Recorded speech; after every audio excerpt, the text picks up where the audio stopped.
नमस्कार. मी आज पेरूची रेसिपी दाखवणार आहे. तर पेरूचं लोणचं घालणार आहे. बघा कसं घालते ते मी बघा. हां, मी आता तुम्हाला पेरूच्या लोणच्याचं साहित्य सांगते.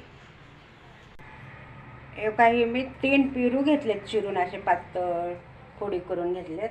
आता त्याचं साहित्य काही मोहरी घेतले, थोडीशी मोहरी भाजून घ्यायची आणि हे वाटून घेतली मी भाजून. आणि लिंबू, काही मीठ, हळद, मिरचू, हे मोहरी आणि मेथ्या आपल्याला तेल कडवून घ्यायचे, तेलात टाकायला घेतल्यात. आणि हे लिंबू सत्व, हे काही साखर, चवीनुसार साखर टाकायची. आता मी ह्याचं तेल गरम करून घेते. मी मोहरी, जिरे आणि मेथ्या टाकून घेते कडवून.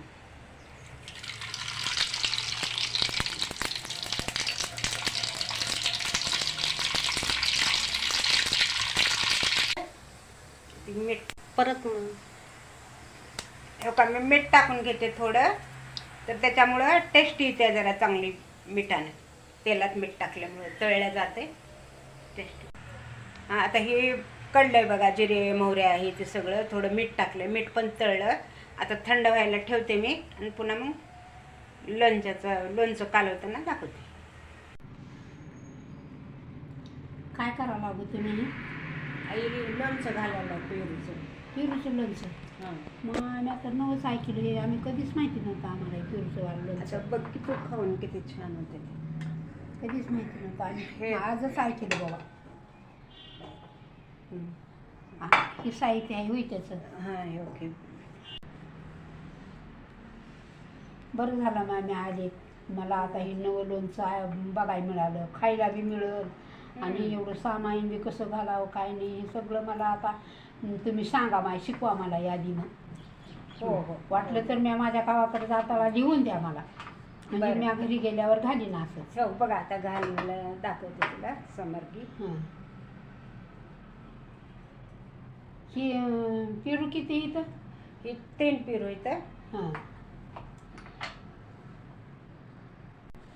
हळद 2 चमचे टाकले बरं. आता मिरची किती टाकायचं? आता मिरची बी 2 चमचे टाकायचं.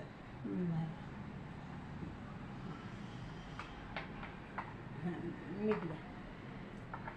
मीठ बी 2 चमचेचं. मीठ जरा जास्त लागत आहे, पण जास्त खाऊन बघून पुन्हा टाकायचं आपण.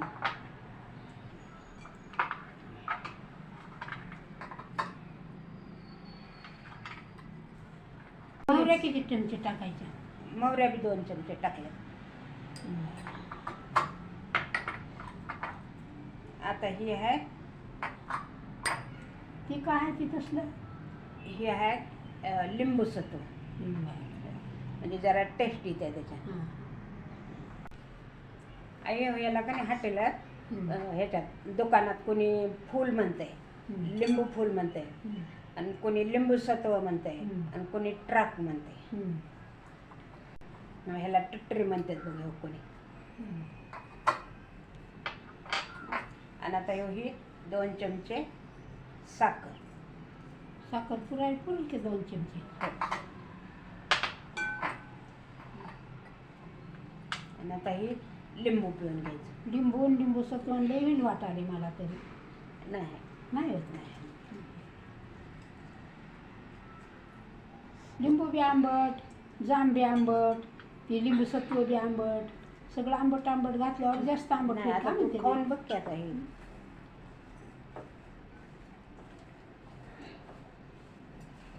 पाणी सगळं एकजीव झालं का हां, लय छान लागते.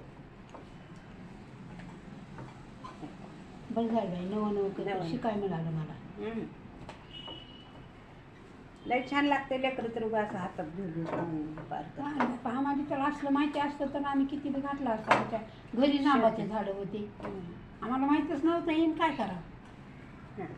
आणि आमच्या घरी तर जांबाचे झाडं होते, आम्ही तर किती बी घातले असतं असला खार. आणि माणसं लई मोठी होते, लेकरं बाळा आमचे किती बी खाल्ले असते, आम्हाला माहीतच नव्हतं येईन काय करावं. आम्ही नुसतं साखर लावायची, कवा मीठच लावायचं, कवा मिरचीच लावायचं, असलेच करून जांब खायचे.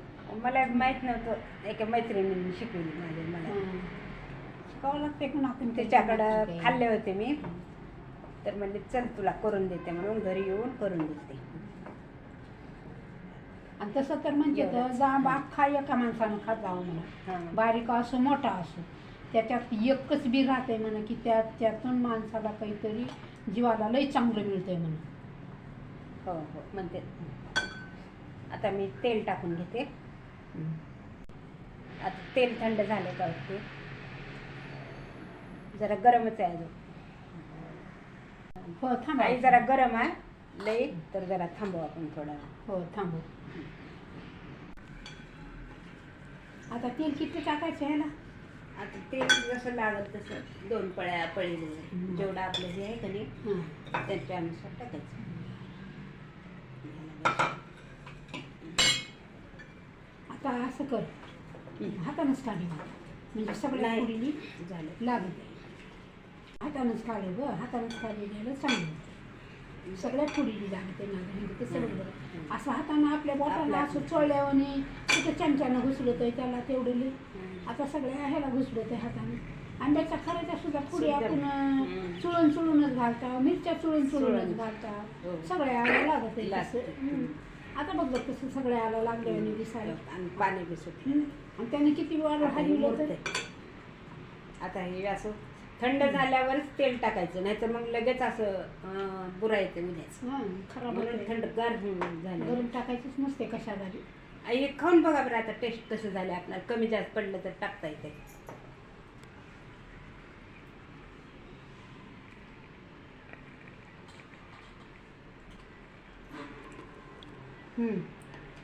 तेवढ्या मिठाची गरजच होती.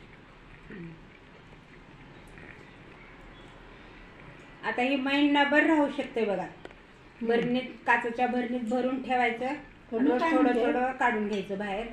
एकदाच बी काढायचं नाही, बाहेरची हवा लागून अजून खराब. मी काय म्हणते, आपल्याला जात नाही तर आणि बी जातं खाली आले, बी काढून बी घातलं तर जमल वाटतंय मला. हां, बी काढून बी घातली तर जमते तुमच्यासारख्याला खायला. नाही चांगली पेरू पिकलेली बी घेतली तर ती पण चालते. पण असं थोडीशी कच्ची असली का नाही ती टिकते जास्त दिवस.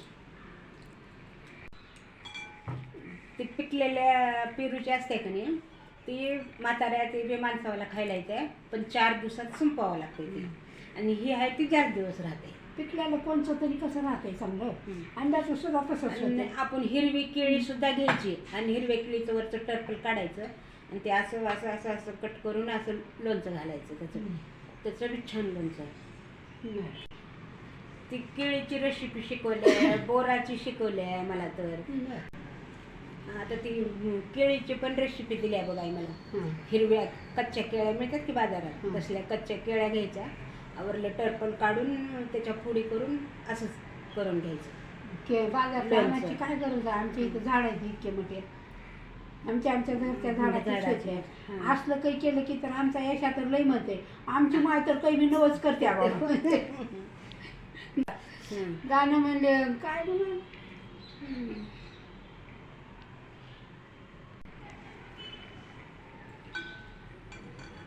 हे छान झालं. छान झालं. कलर बी किती चांगला आला. आणि केळीची बी रेसिपी करून दाखवते बरं का तुम्हाला मैत्रिणींना. आई तुला बी शिकवते बघ लोणचं. आणि तुमच्याकडे तर लई केळी येतात काही शेतात. तिकडे गेलीस का नाही केळीचं कर जरा डबाभर लोणचं, मला बी देण तू बी कर. हो हो, यश तर लई खुश होईल बघ. लेखूच होईल. त्याला असलेलं काही बी आवडत आहे. हां, लिंबाचं लोणचं आणि काय काय माय तो आत्याकडून शिकव. बाबा माय काय काय शिकून आली शे म्हणे. जांबाचं लोणचं, केळाचं लोणचं, काही बी शिकून येतीस आणि काही बी करतीस बाबा. गाणे सुद्धा बेवडात काही बी म्हणलेले तू म्हणतीस. छंद नाही नामाचा, बिहे नाही कामाचा. आता तर आमची माय बिहे कामाचाच नाही म्हणाल्या म्हणजे. आता तर आमची माय काही बी म्हणाल्या बाबा.